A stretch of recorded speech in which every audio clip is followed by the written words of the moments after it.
I'm now going to dust off my Sopwith Camel by Hanger 9.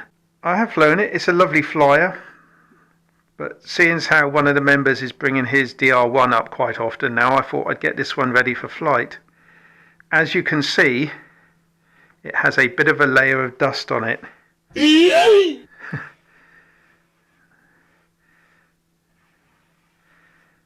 There you go. Probably hasn't flown for a couple of years, but being in the workshop they get dusty, so I'm going to attack it with this hoover with a brush and see if we can clean her up a bit. I also have another reason for getting this one down, which I'll tell you about later. So let's crack on.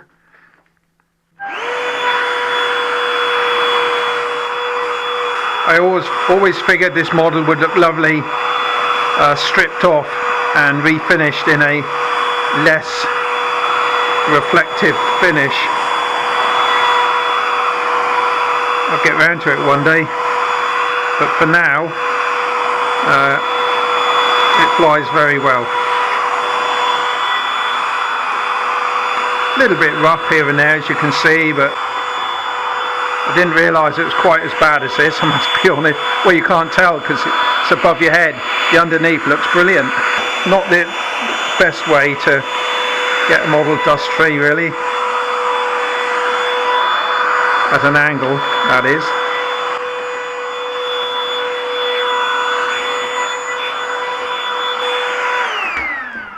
So we just take the hatch off, actually. I converted this one from a 4-stroke to electric. This is for a move-in servo for the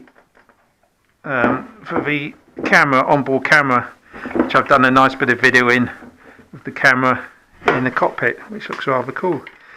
An early version of FPV, shall we say.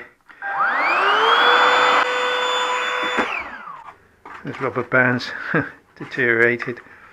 Anyways, carry on.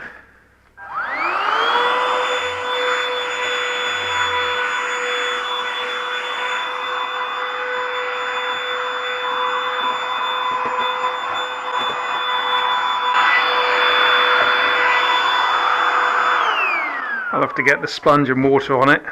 That gets the worst off. Now, I mentioned just now the reason I got it down was because of my flying mate's DR1. But also I've got a problem with the ESC on the Mercury 4.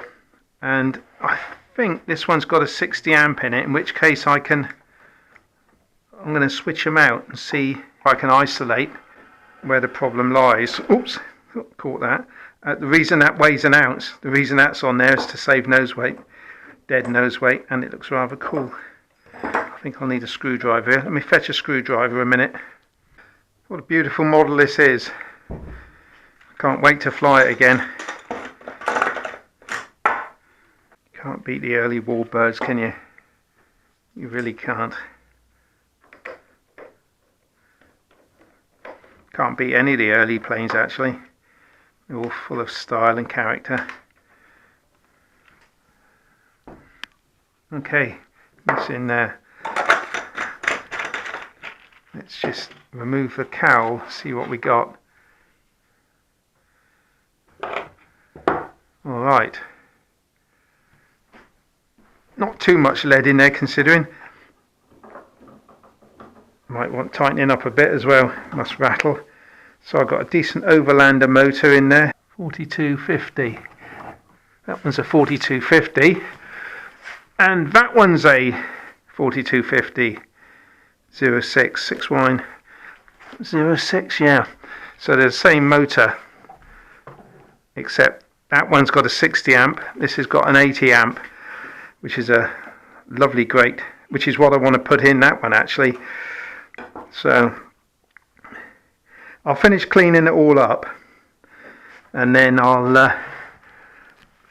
going to switch out the ESCs temporarily.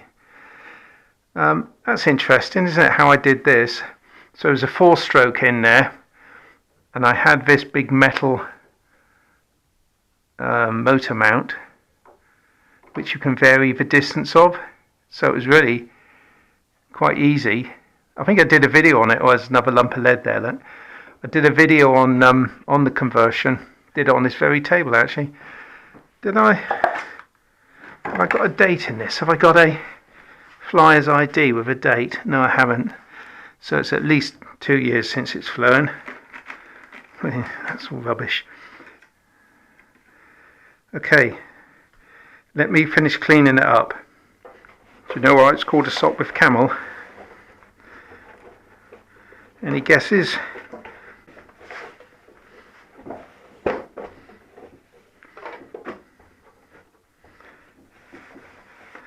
It was nicknamed the sock with Camel because, I'll have to come around this side. The machine guns weren't housed in the open air like a DR1, but built under this hump, or built into this hump. So does that give you a clue?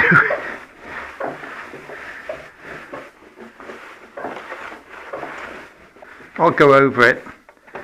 I'll get her fired up and check all the servo controls and hinges and what have you, like you would with any pre-flight. There's a switch there. Is that still functional? Just looking inside, there's the wires. Nah, it's all disconnected. I've just left it in. These flying wires were a little bit on the loose side. In fact, this one's missing. Okay, I think we're getting there.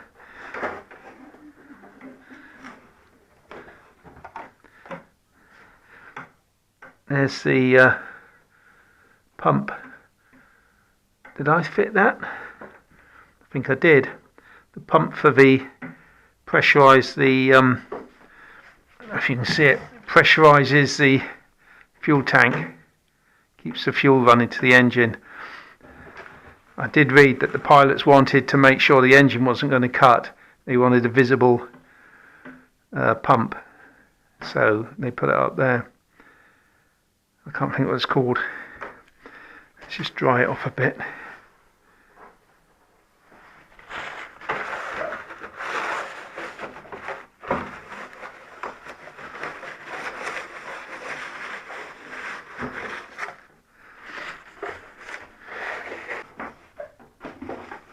This one's actually programmed to fly on my Graupner MZ24.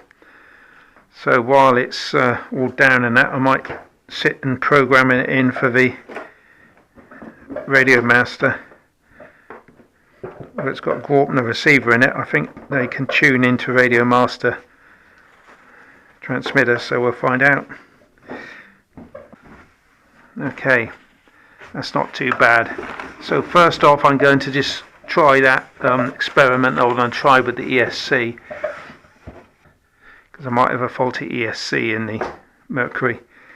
So there we are then, guys. I'll stop here and when it's all up and running, I'll just finish the video off. Got to replace a couple of bits here and there. This suspension, the suspension is done on a rubber band, but I've got some little bungees to go on there. The bungees are in fact hair ties, I think they're called hair ties, and seem to outlast rubber bands very well. See that the 4-stroke engine was in this position here, so I've recreated one of the cylinders. I hadn't noticed that when I took it off just then, but if you turn it over, there it is. Bit of pipe and copper wire by the look of it, wound around, and there it is, dummy cylinder to match all the other dummy cylinders. Bit dusty in there, but that'll soon blow off. Right, okay, so she's ready to go. I put the cowl back on, I put the ESC back in, everything's working. I've added a couple of rigging wires that were missing, and I've put the bungee cords on the suspension. They work really well. It's just the hair grip things, but they're like miniature bungee cords. And what else have I done? Checked it all over. everything seems to be working. I've added a little piece of spongy stuff inside the battery holder because it was rattling around in there. That goes in there, and that goes under there. Pull it tight. There we go. That's how the battery fits in. Do you want to see the controls? Okay, let's see the controls. Let's just get that connected up. Slightly short, but not impossible. There we are. So, ailerons, more up than down. I've coupled the rudder in slightly. Also got rudder control, elevator control, and yeah, throttle, and it's going the right way. I'm hoping to get a flight in where I can put the camera, this camera that you're looking at, on board. I won't trust that rubber band, let's get that one off. And get some sort of aerial shots. Yeah, it should be a lot of fun. She's ready to go. Just pop the prop back on.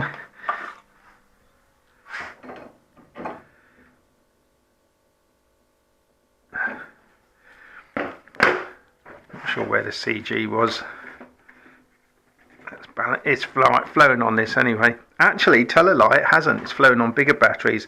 I might have to put a little bit more lead in the nose. Oh, there's the CG mark. There and there. Oh, that's okay. That's okay. So there we are. It's ready to go. So, thanks for watching, guys. And we look forward to this rather exciting video. Cheers.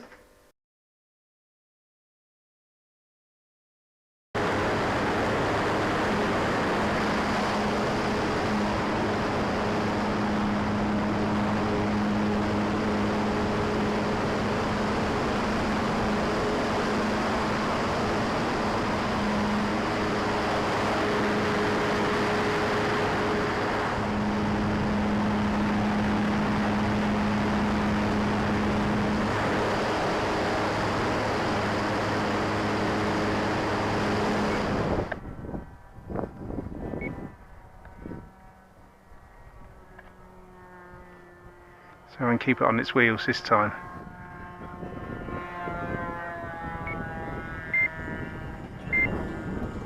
Oh, that's the way to do it.